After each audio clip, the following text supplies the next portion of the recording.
మొదలెడదామా? టమాటా చారు, టమాటా చారు. ఈ మాత్రం ఇస్తే చాలు, చెల్లరగిపోతారు. అందరేమో వెరైటీ చేస్తే నేను ఇంకా వెరైటీ చేస్తాను.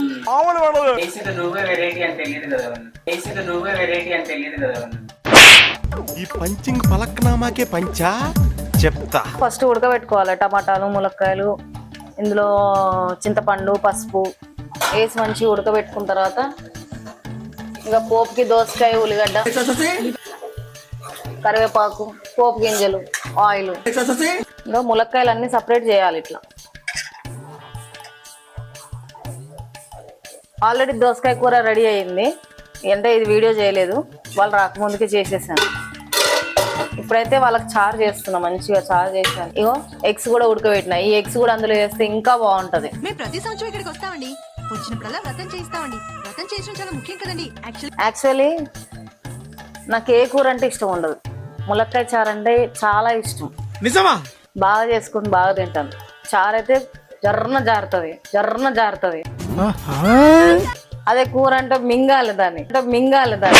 అయ్యో, అందుకనే ఈరోజు చారు చేస్తున్నా, అది నా స్టైల్లో. ఫ్యామిలీ అంతా మంచి ఫుడ్ ప్రియులు. సాల్ట్ అయితే కొంచెమే వేస్తాయి. ఇప్పుడు టమాటాలన్నీ మగ్గినాక దీని వాటర్ అంతా ఇలా వేయాలి. దీన్ని కొంచెం వాటర్ పోసి బాగా పిసకాలి. ఇగో ఇలా పిసుకోవాలి మంచిగా. ఇగో ఇలా మంచిగా పిసికి ఇది కూడా అందులో పోస్తే ఇంకొంచెం టేస్ట్ వస్తుంది.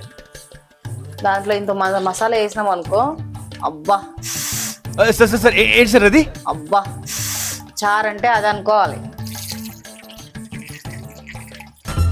ఇంకొక 10 minutes అయితే పులుసు రెడీ. ఏం పులుసు? ములక్కాయల పులుసు.